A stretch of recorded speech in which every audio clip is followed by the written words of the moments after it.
Hello, welcome to Very IT. My name is Prabdeep Mann and I'm the founder and lead instructor at Very IT.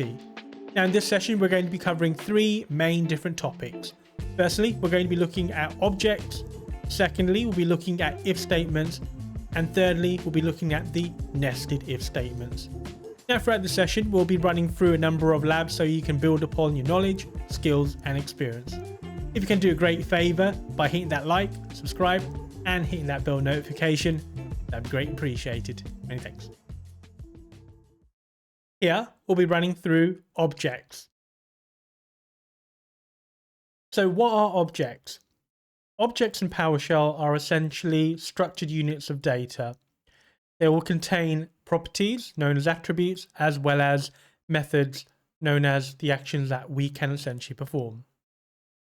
Now, objects are integral to PowerShell, and the reason is because that pretty much most of PowerShell will operate on objects themselves rather than the plain text. And the great thing with that is that was what will enable you to be able to manipulate the data flow between all the respective commandlets and commands that you do run in PowerShell. Now in this session, we're going to be running through how we go about using an object to then place a variable into it, and then in turn we'll look at the properties and methods for the instance of command. We'll be combining them all together at the very end of the session to create a string, which is essentially a collection of text or a sentence. So we're going to start off with running our commandlet get-service, for instance. So if we were to, for instance, do this now, we're going to run the commands on the bottom. So as before, on the very top is where all our commands and explanations are, and at the very bottom is where I'm going to be running the PowerShell script. So let's start off with the get-service. As before, this will essentially list of all the services that are running locally on the device. So if I were to do get-service, use IntelliSense and press the tab button to then be able to select the relevant commandlet and press enter. And like before, this is going to outline all the services that are running locally on my device. Now, if I want to, as before, filter it based on spooler, which is for the printer, then rather than me scrolling down to locate it, as before, we're going to filter this list so that it returns that. So this next one I'm going to run is this one over here, which is get-service, and we're going to use the parameter -name with the value of spooler, which we got from above over here. I'm going to use a single quote, close that there, and like as expected, we should get like a filtered list of services specifically for the name spooler, and that's what we've covered in our previous sessions before. Now, rather than us having to type that each and every time, what we can do, like before, is we can create a variable, so we can assign this to a variable this time round. So we're going to assign it to a variable called service variable. So to create a variable, we're going to use $, and now we're going to create the name service variable. I've already created it in a previous practice session, so it will auto populate. However, it shouldn't for yourself, so you're going to be creating that. And now we're going to assign the value which we've put over here, which is what we just ran earlier, the get-service -name with the spooler in there. So let's do that. Get-service, and we're going to filter on the name called spooler. And you find that it won't generate an output. However, we can confirm that's the case, because if we were now to run our variable, namely the service variable, just see if that returns the same output as above. Namely, it should return the status name and display name, outlining the stopped status for spooler and the display name of it being print spooler. So if we were to do that, as expected, it does return that. So now we've created the variable. If we, just on a side note, if we want to actually view the properties of that variable, we can simply do that by adding a dot and then the respective properties that are on there. So for example, if we look over here, we can see that we do have the properties status, name, and display name, and these are respective values in here. So let's do that now. So we've created the service variable as before. We now want to recover the respective properties. So in order to do so, we're going to run these ones over here now, which is service variable.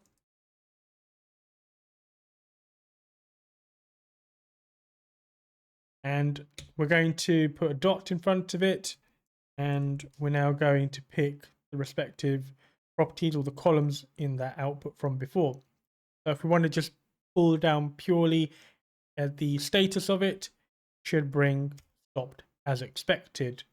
Again, if we repeat the above, I'm just going to press the up arrow on my keyboard rather than having to type out again. I'm now going to put a dot name, and that should return hopefully spooler as expected. And again, press the up arrow on my keyboard. And now we're going to pick the display name.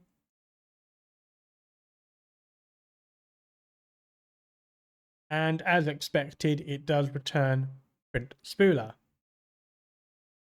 Now what we want to do is to be able to find out the actual class of that respective variable, which we assigned to the get-name, so get-service-name spooler. So we're going to be running this section over here now. So in order to do so, we're going to start getting the service variable.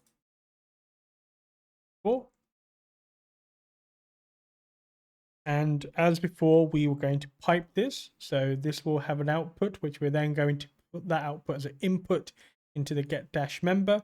This will essentially outline the class for which that command does belong to. So if we were to do this now, get-member, press enter. As you can see, it belongs to the class system.serviceProcess.serviceController. This also outlines the name, the member type, and definition which that specific command does belong to, or the variable in this scenario. And it also outlines the member type being the alias property, the event, the methods, and property in the script method. Now what we can essentially do now is bring that into a sentence if we wish to. So we'll just run this as before. We know that definitely service variable, which we understand from before, is here, just for our clarification. However, if we want to put this now into a specific string, what we're going to do is run the third line over here. We're going to be saying that the service with the name service variable, which we now know is going to be spooler, as the status, and we're going to outline the status of that variable. So it should essentially output that the status, that the service with the name spooler has the service variable, and we're going to put the service variable status as being, I believe it's stopped. So let's have a look now. If we were to put the text string, the service with the name, make sure that we do start with an open single quote. Going to add a space to create a bit of space at the end of it. We're going to be using the plus for concatenation, and we're going to be using our service variable. This is a variable we just created earlier. And we're going to look at the output whereby it's filtered it on the name. Going to be using the plus for concatenation again. Add a bit of space with the single quote to open it. Add a bit of space as status. A bit more space.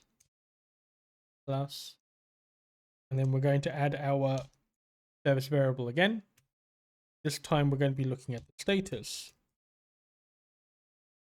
So if we were to run this, you can now see it does outline the service with the name spooler as the status stopped. And that is as expected, because if we were to run the service variable, you can see that it in fact does have the name spooler and that the status has stopped. What we're going to do now is create an object. The object will have that variable, and we're then going to be using that object in a string for the sentence below. So let's go and run through this now. So what we're going to do is create a bit of a survey whereby essentially someone could outline what service they require. They then in turn are going to be prompted to put in the name of that service via the read-host. Whatever we put here, we'll assign a variable for service variable that will in turn be inputted as the variable within the object, and that object will then in turn be input into a string that will generate the output. We'll run through it for clarification. So firstly, we're going to run with the first line over here, which is open quote, please outline the service name you require. Close quote. That's going to generate the respective string as expected. We're now in turn going to have we're going to go to our variable, namely the service variable. We'll create that again.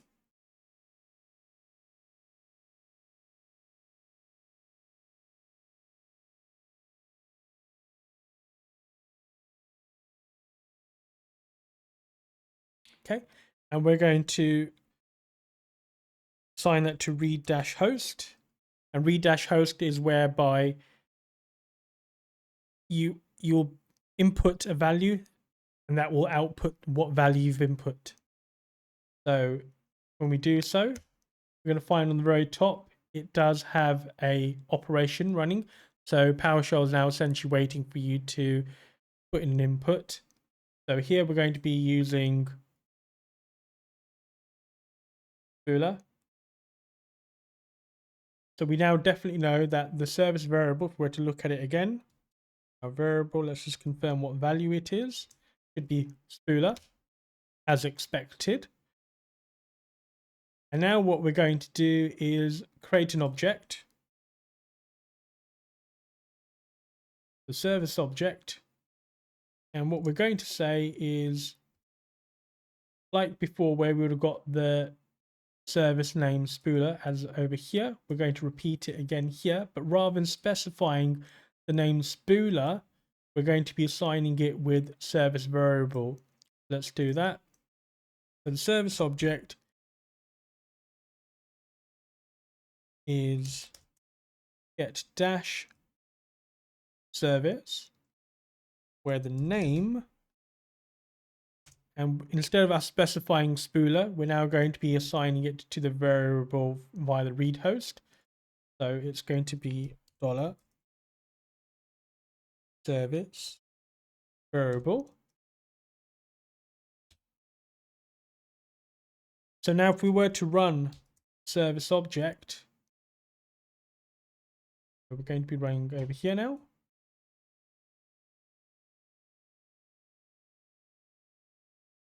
Service object, that in turn should now have a filtered version of our get dash service specifically for the spooler. So as expected, it returns the services outlining that the spooler, namely the print spooler with a display name, has a status of stopped. Lastly, what we'll finish it off with is creating a string that will essentially have the object in there, but the object will also be filtered down a little bit. So we're going to be running this one over here. And we're going to be outlining that the service object that we specified, namely the spooler, has a display name of print spooler. So let's do that. Open quote, fire up the service with the name of the open single quote, plus for the concatenation, bit space, service object. I'm going to specifically filter it to the name, add a concatenation, bit of space, and the quote as the display name.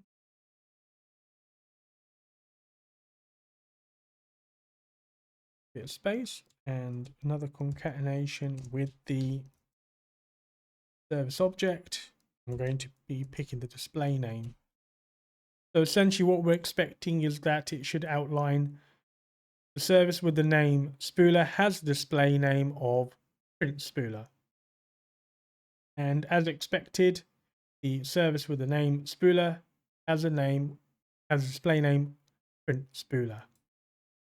That's it. Here we'll be running through if statements. So what is an if statement? Well, an if statement is used in PowerShell. It's a conditional statement, and what that means is that it will execute code based on whether a specified condition is true. It allows for decision making in scripts by evaluating the expression and running different blocks of code depending on the result. Often there's a variable, and based on what we set that variable as, it will provide a certain output. Often we're going to be using curly brackets to open and close that if statement, and also it has indentations when we are specifying our if statements so that the script is more readable. What we're going to be doing is a practical lab to help solidify that understanding. So a scenario is going to essentially be where, depending on the day of the week it is, that you will read a certain book. So the scenario is on Monday, you read book 1. On Tuesday, you read book 2. On Wednesday, you might read book 3. And then any other day, you read no books. So we're going to build out this script using variables as well as an if statement. So let's build this out now. The first thing that we need to essentially do is to specify the day. So we're going to be using $day, and we're going to be specifying it. Now this can vary depending what we decide to pick, but for the purpose of this example, we're just going to specify it's Monday just for now as our initial variable. So whenever you start off an if statement, it's going to be if at the very beginning with an open bracket. Now we're going to start off with $day. This will specify the day which you need that variable to meet a certain condition. So if the day dash equals, and we're going to specify it's Monday as our string value of it, then you're going to run a if statement where it has a certain condition. Now you're not going to use hard bracket, you need to use curly brackets. So just press Control where the hard bracket is, generally near the letter P in your keyboard. Yep. I'm going to have a closed bracket as well. So as you can see, it's got like this actual collapsible section over here as well. But that will specify where you can put your statement. Now our statement is going to be that it will generate an output on Monday. You read book 1. I'm going to have a close quote over there. Now after an if, you want to put an else if. So if it's Monday, you read book 1. If it's Tuesday, you read book 2. Now to do that, we're going to do else if, but it's pretty much similar as above, except using else if. And again, we're saying, does that variable day that we just specified at the very beginning, does that equal Tuesday this time? I have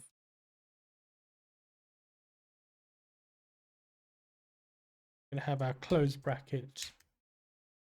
And again, to define the statement, we're going to have a open curly bracket and a close curly bracket. And again, we're going to specify our output that we're going to generate, or the string. Again, is on Tuesday, you read book 2. And again, we're going to run through our third scenario, which is on Wednesday, you read book number 3. So again, you can use else if. Going to specify that our variable, the day,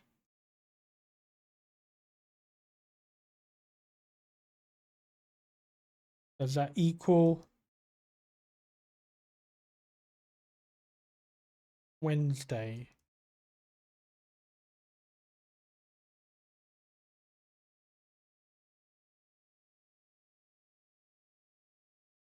And again, we're going to set the condition with our curly bracket, open curly bracket, close curly bracket, and in between, we're going to specify on Wednesday, you read book number 3. To save me time, I'm just going to copy it from above and just change a day from Tuesday to Wednesday. And also for, apologies for the typo, Wednesday, and book number 3 this time. The last scenario is that any other day outside of it, you read no book. So we're going to finish it off with else. And we're going to have, again, our condition, which is open curly bracket, close curly bracket. And we're going to specify that you read book, close that quote, bracket, apologies. So just bear in mind, if you do have 2 open curly brackets, it won't necessarily generate the respective output that we require. So we need to close brackets. Make sure you don't get mixed up with that, and it should have this icon over here when you are generating your if statement. Now, if we were to finish it off with just for cleanliness, just going to say script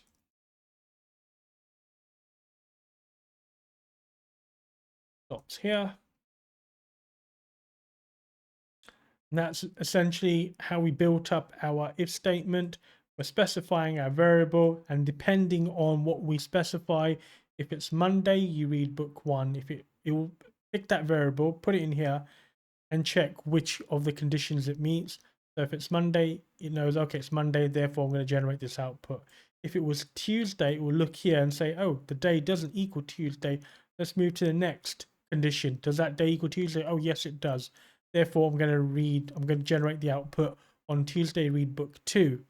If, let's say, we picked Wednesday over here, it will run through these statements, see that the day doesn't equal Monday, doesn't equal Tuesday, but it does equal Wednesday. Therefore, it will pick the output on Wednesday, you read book 3. And lastly, if it was Thursday, again, it will run through each of them and understand that the day does not equal any of those days. And if it's Thursday, it will return the output, you read no book. So let's test that's the case. So if we were to highlight all of this, and we're going to select run selection, or we can press F8 once you've highlighted the respective script. So upon us doing so, we're going to select the variable. We're going to have the variable day set to Monday, and therefore it should by default generate an output of on Monday you read book 1. So do that. And as expected, on Monday at the very bottom, it says you read book 1, as you can see in the bottom blue pane section over here. If we were to change that to Tuesday, and again run the same script, it should generate on Monday you read book number 2 as outlined over here. Let's do that. And as expected, on Tuesday you read book 2. Again, if we specify Wednesday,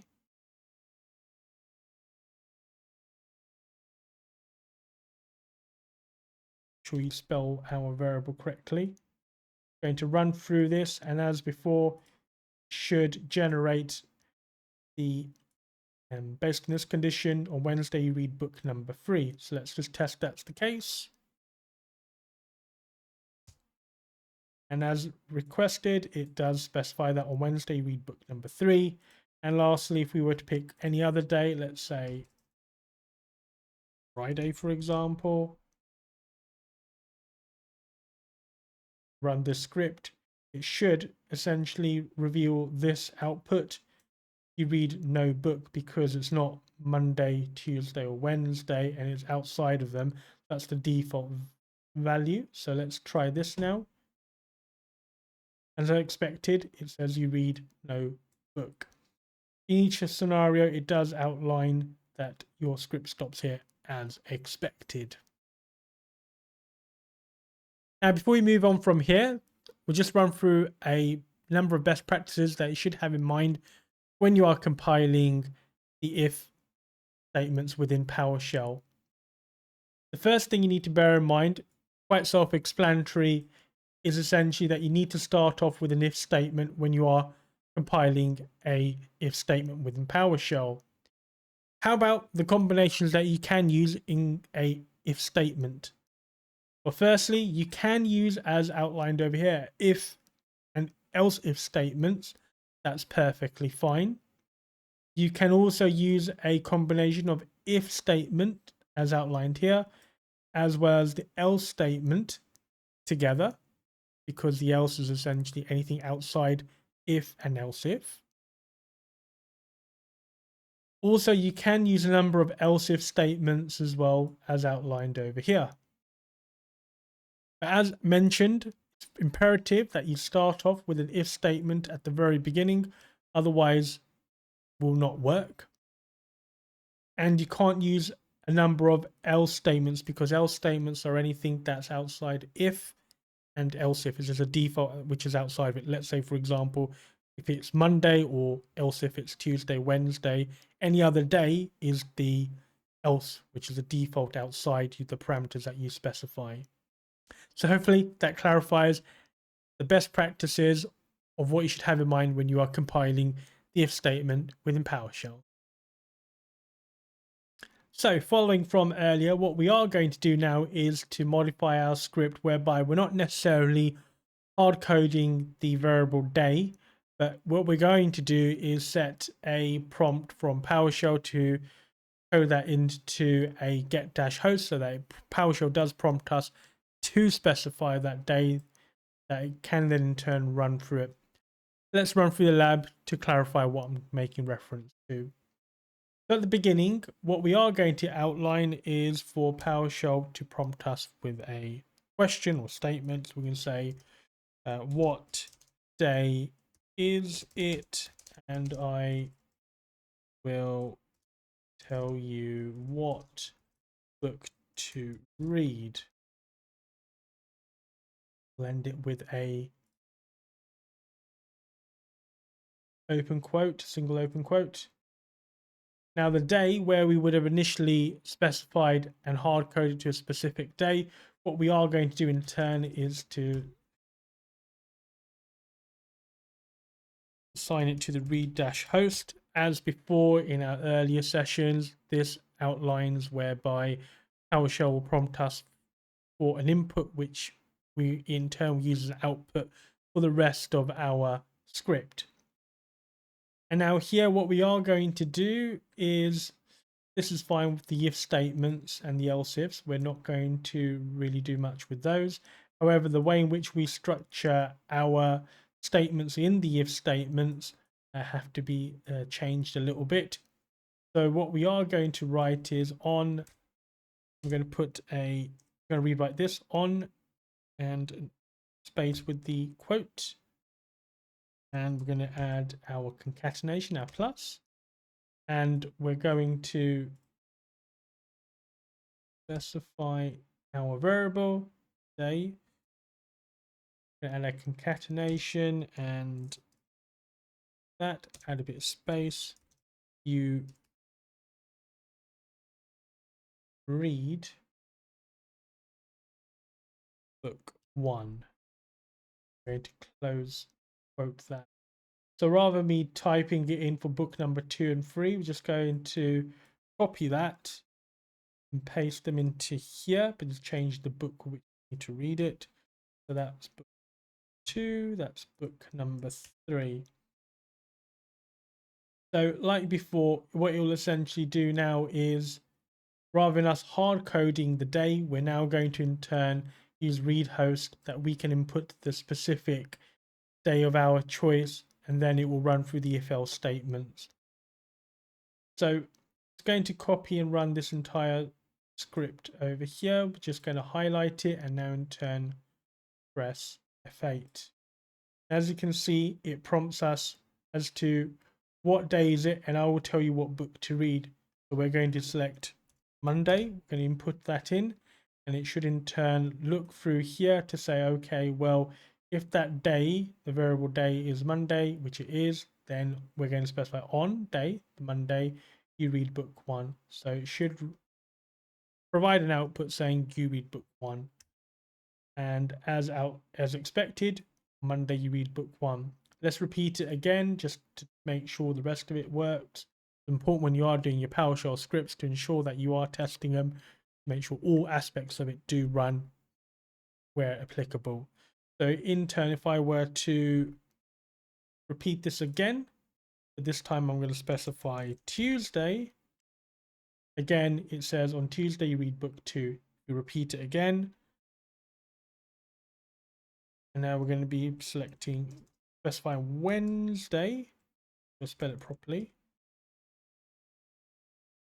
Then it should prompt us to read book number 3 as expected. If there's any other day, let's say Saturday, for instance. Again,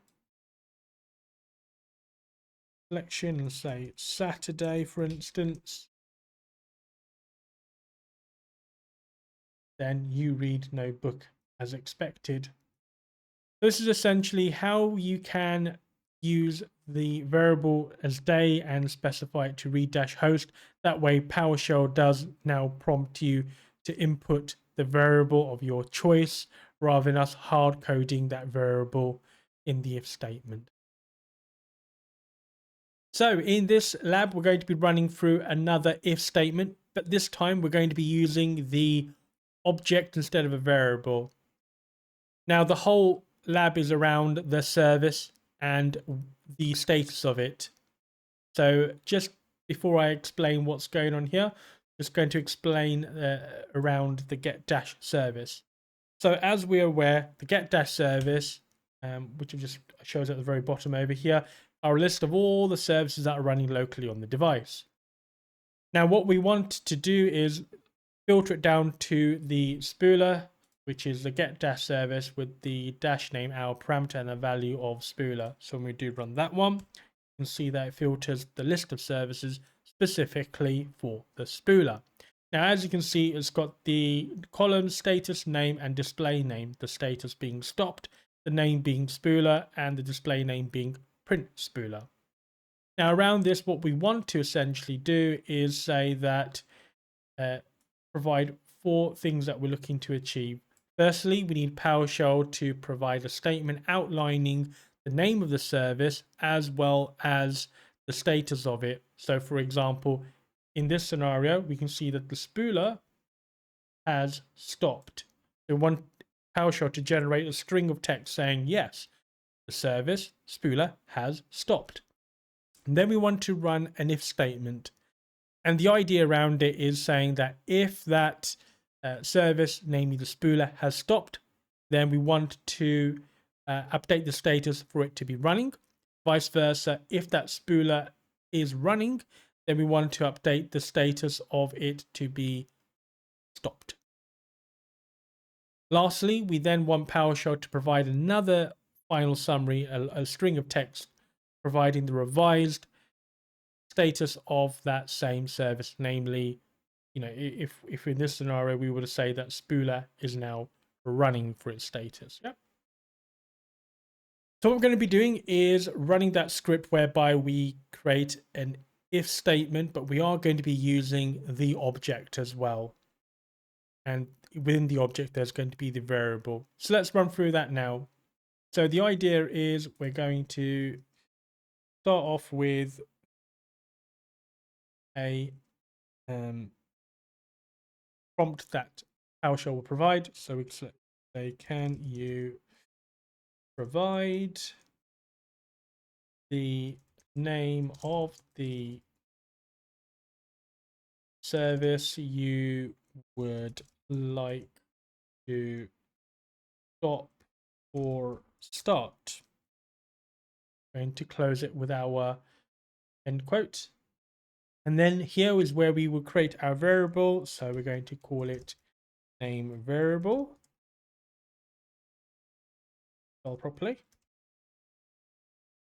And we're going to be calling it the read-host. And that in turn is what's going to prompt PowerShell for us to provide an input. And that in turn will churn out an output to the rest of our PowerShell script. Okay, now what we want to do is create an object. The object will contain the variable in there. So we're going to call it $service object. That in turn we're going to be repeating the above, which is the get dash service with the name spooler. But instead of using the hard-coded spooler, we're going to replace it with our name variable instead, which is here. Don't get confused, obviously, with the the name and name variable. They are different. Why specify name variable? Yep. Okay, now what we want to do is for us to create a string of text whereby it will provide, PowerShell will provide the name of a service as well as its current status, not the revised, the current status. So again, we're going to be doing the service called, and we're going to put the single open quote, and our plus is a concatenation, which is what joins it together. And we're going to be using our service object. And that service object, if you want to drill down into it, so that service object we know is going to just churn out what's over here. So before we continue, what we want to do is that service object it contains the name variable, and that is the get dash service dash name variable, which is spooler. So basically what we're going to do is say service object is the above, and if we drill down, we're going to be using the dot name as we've done on a previous session. So the service is called that, and also it, I'm going to put another concatenation, and has the status open quote close quote service object, and this time we're going to do a dot status, which will pull up the stopped there.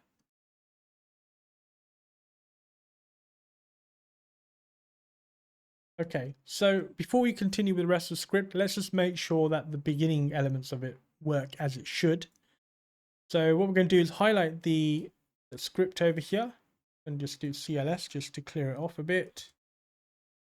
And if we were to highlight this text over here, so it includes a string, the variable, the object, and then that object is put back into the string, but we'll also drill down specific section of that object, the name, the status.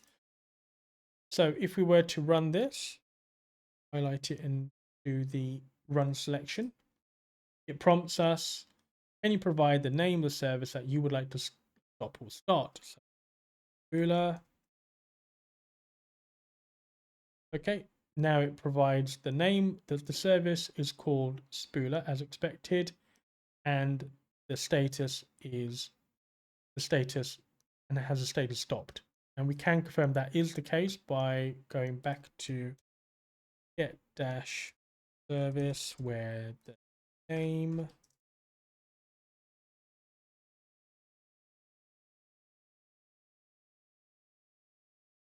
and we can confirm yes, there is a service called Spooler and the status has stopped as expected. Okay, now the next part is for us to importantly create the if statement. The if statement, we're going to, like before, start off with if. Now, how we're going to structure it is whereby we're saying if the service is running, then we want to stop the service. And if the service has stopped, we want it to be running. So let's break that down into two sections. Let's do the first one, which is if the service object status is running, we want it to be stopped. So we're going to do if, and we're going to have $service object like before.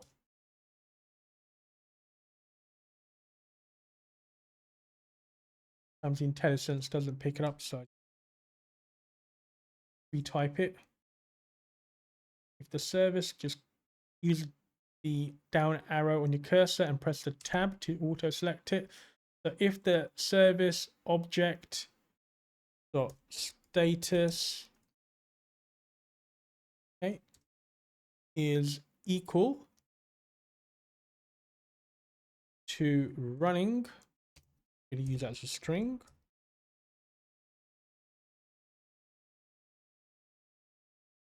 Okay, then you have your conditions. We're going to be using an open curly bracket and a closed curly bracket. Now, whenever you are using your if statements, you want to use indentation. So press a tab key on your keyboard. So that way it's a little bit more easy to read. And as you write more longer scripts, it can get a bit messy, which is why it's important to be using your indentation. Okay, I mean, you can do it without the indentation, but it's best practice indentation when you're creating your statements. What we want to do now is say we want to stop dash service, whereby the name is going to be the service object name. I'm going to copy that from above.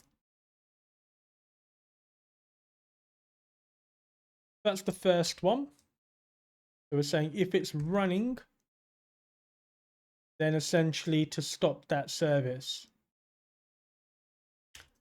Now, what we're going to say, whenever there is an if, there's going to generally be an else if, generally speaking, or an else. But here we're going to be using else if because we've got a specific. You can use either or in this scenario because we don't have too many. But generally speaking, if you've got more than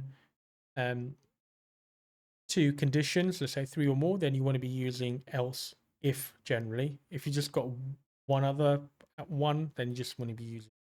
Here we're going to be using else if. Use either or in this case. So we're going to do else if, and then we're going to be copying the above again, whereby if the service object status is not equal to running but equal to stop, just make sure you get that status is the exact one there because that's where it's going to be referring it to. So we're going to be using stopped. Okay, then we're going to be doing another condition. So open curly bracket, close curly bracket. And again, we're going to do that.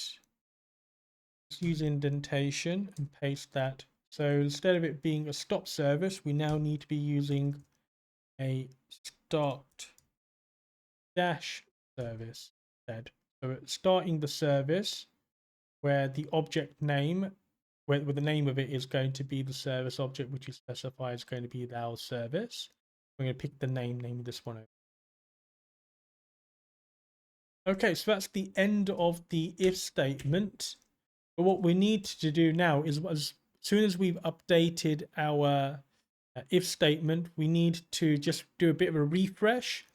So best practice is to update our service object again. So we're going to just pretty much repeat the above over here. Because if we don't, when we put it into the final statement, it hasn't really updated it. So like I mentioned before, we now need to outline the service name and the revised status. When we do run this script, it needs to refresh. And if you continue with this original service object, it's not going to update the revised status. I'll explain what I mean here. So what we're going to be doing is repeating the above, which is on here. The service object is get-service name with the name variable. And now we want PowerShell to now create a revised outline. So going to basically be this one here again.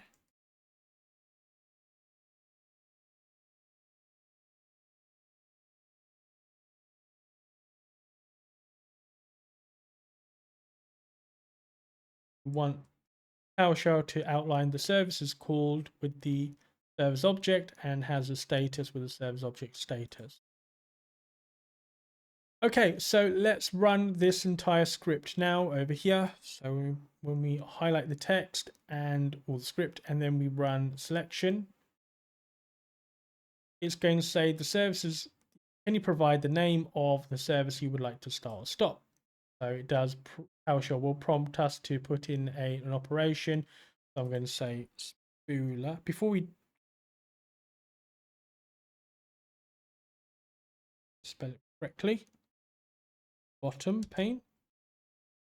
Okay, and as you can see, it says the service is called spooler, has the status stopped. That's the original statement, which was the case as outlined over here. And it's now revised it to say the service is called spooler, has the status running. So let's check if that's the case. Let's check if the spooler, which was originally stopped, is now running. So to do so, what we can just do is run the get dash service. The name is spooler. On us running that script, it should provide that the status of the spooler is running. And as expected, it's running. And that concludes this lab, whereby we are essentially using a if statement in conjunction with the object that has a variable inside it. And essentially, these statements are updating dynamically based on those objects we're putting in the string of text. Here, we'll be running through nested if statements. So here we're going to be running through the nested if statement with an object. Now, this is going to build on the previous lab whereby we had an if statement. However, with a nested if statement, this is essentially going to have another if statement within the if statement. Now, like before, we had a spooler running in the background and we prompted, would you like the service? Would you like to stop the service? And previously we said, yes, please stop if it stopped the service, please start it, and vice versa. If the service had started, then to stop it. This time round, we're not going to automatically do that. We're going to prompt with another if statement in there. So what we're saying is if the spooler is running, would you like to stop the service? If yes, that's another if statement in there. Then stop the service. If no, then do not stop the service. Furthermore, again, if the spooler is stopped, would you like to start the service? If yes, start service. If no, do not start service. Again, like the previous lab, it did have an initial statement outlining the current status of that service. and how it's revised to the revised version of that service from being stopped to running. So before we begin, let's just check the status of our service. So we do get dash service, and we're going to pick the name Spooler, and we can see it's currently running. Let's just stop this just so it falls in line with our script over here. So we're going to say stop dash service get dash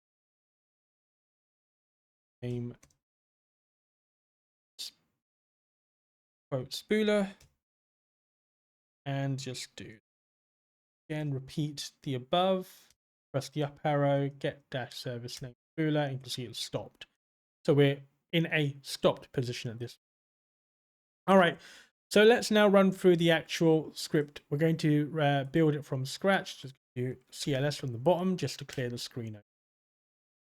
So the first thing we're going to do is to generate the statement, which is the open quote, please confirm properly.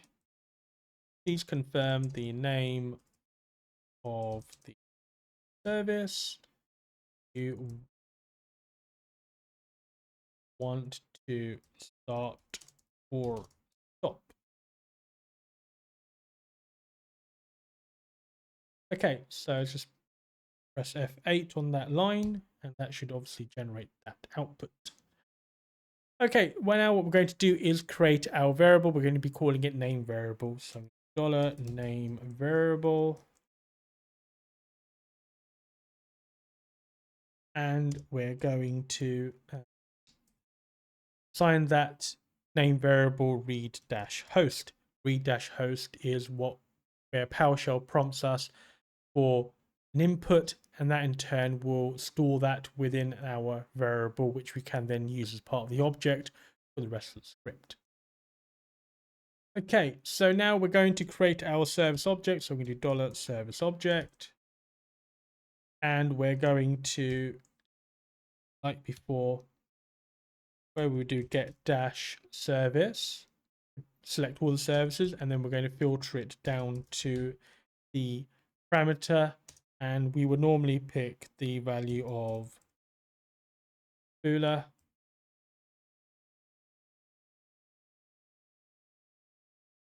However, in this scenario, what we're going to do is remove that, and in its place, we're going to replace it with our name variable, which is what we're going to use as a variable as part of the object. Okay, the next bit is to now create our statement from PowerShell. That is the service named space, so there's a bit of space, as spaces are characters as well in a string. The service name, we're going to concatenate it with a plus, and we're going to pick the service object. Now, before I continue this, when we are doing the get dash service name spooler, just to explain some context here.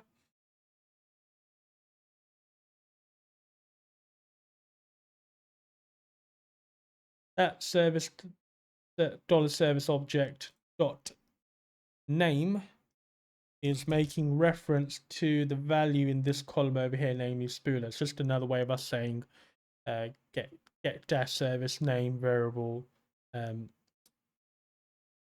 get dash service dash name with the spooler in there. This part over here is what this value is going to be. So the service name spooler is what we're trying to aim for. I'm going to concatenate it as the status with the $service object dot status, So this is just going to be a statement saying that the service named, and it's going to essentially be the service object name, which is going to be spooler, has the status, and we're going to say that what the status of that spooler is, namely it's stopped. So let's just quickly test that just to make sure before we continue with the rest of it. So it's going to highlight that and run selection. Yeah. And it's prompted us, please confirm the name of the service you want to start or stop. We're going to spooler. Nothing's going to change here at this moment. Just going to confirm that the variable and the objects are plugged into the string correctly. So the service name spooler has stopped, and that's correct. Spooler has stopped. Fine. Okay, next we're going to move over to our if statements. So we start off with an if $service object, and it's going to be, so what we're saying is if the service is showing as running here. Yep. So if service object, I'm going to do dot, I'm going to put status, because that's what's going to show the latest status of it.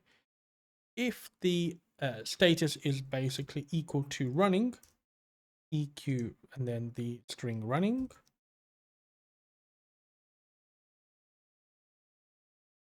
bracket. Now, as we're starting an if statement, this will essentially have we're going to put a statement in here. So we're going to have an open curly bracket and a closed curly bracket.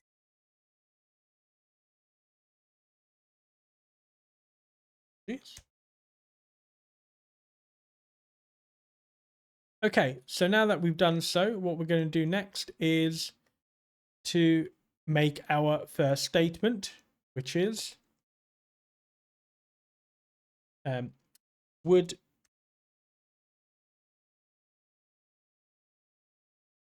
you like to stop the service? Bit of space on that, plus our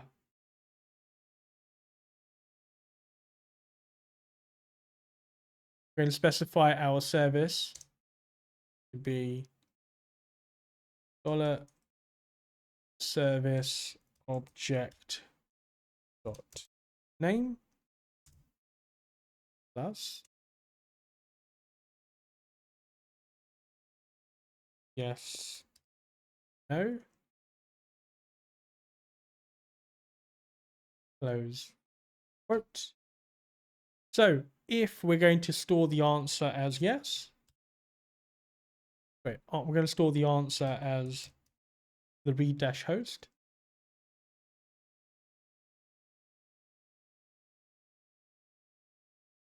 So depending on what we select now,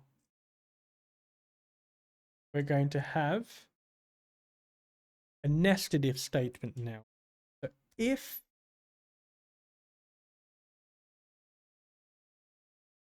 our answer,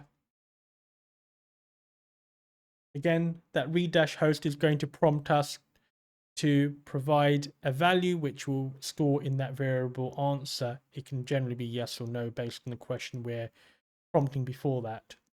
So what we're now saying is if that dollar answer is equal, can either be yes or no. So we're going to say if it's yes,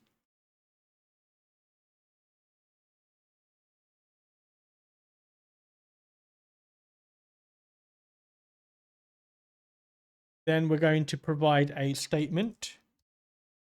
Sure, we are stopping the service named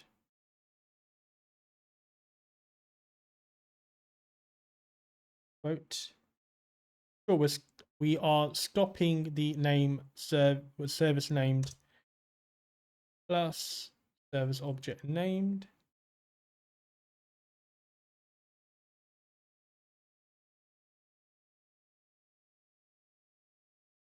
And then we are going to actually stop it. So we're going to be doing stop dash service, and we're going to make sure that it's got, we're going to get the name of it. So name, we're going to be doing $service object dot name. So this is going to essentially be our first if statement. If statement here.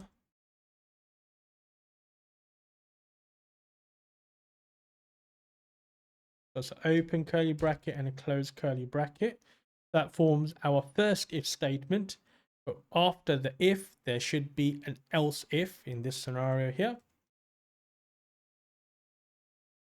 If the answer is yes, that we want to stop it, it's going to provide a statement. Sure, we're going to be stopping the service named, and that will be Spooler essentially. And it's going to actually stop that service that we're going to specify as Spooler. Else if, I'm going to repeat the above.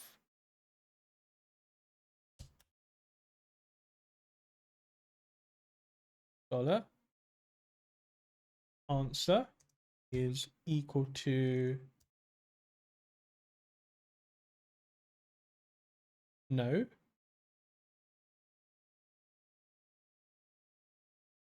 Then we're going to have another statement. And within here, we're going to create a statement from PowerShell, which is going to be string, please do not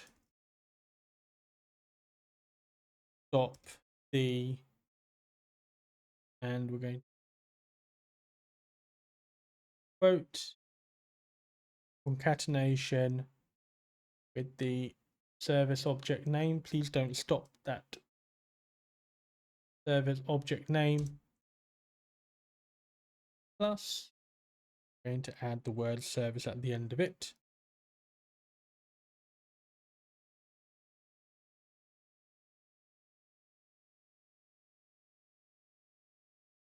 Okay, so that forms the if else statement over here, if else if statement, sorry, over here. And then we've also got the if statement completed over here. That's fine. Next, what we'll need to do is create the else if bit. So what we're saying is, just a summary, just to recap on this, we're saying if the service object status is running, then it's prompted us, would you like to stop the service, yes or no? And we're saying, okay, we're going to store an answer. If the answer is yes, it will prompt us, sure, we're stopping the service, and actually stop it. Else, if we say no, then it will prompt us to say, okay, we're not going to be stopping the service.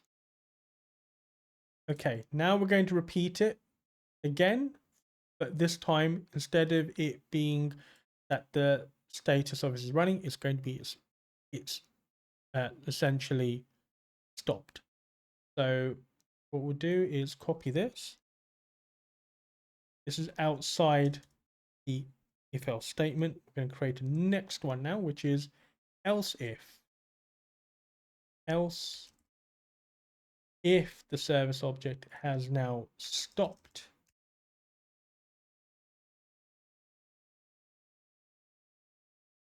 Okay, and now what we could essentially do is copy what we've got over here and just replace the actual values now. What we're going to do. So would you like to, if it's stopped, would you like to start the service? Yes or no? If the answer is yes, sure, we are starting the service. We're going to actually start it here. Else, if no, please do not start service.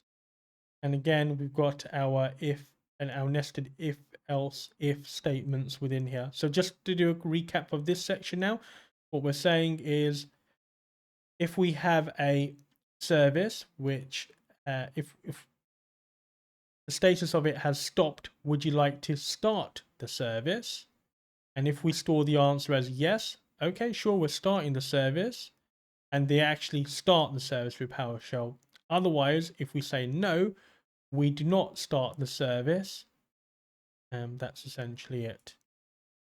Now, what you'll notice as well at the very beginning, we did create the service object over here.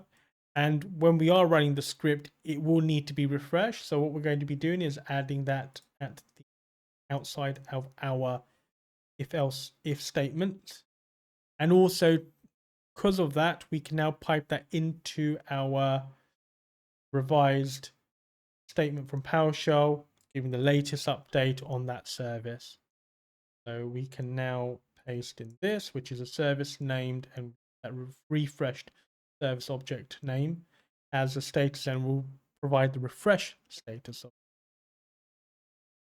So now if we just do CLS clear screen and we highlight that text here, we're going to run selection. So as it prompts, please confirm the name of the service you want to start or stop. Spooler. And it says the service name Spooler has the status stopped. Would you like to start the service Spooler? For which we'll say yes. Why or yes. Okay, so it says the service name Spooler has the status stopped. If we just repeat this again, is Spooler start this.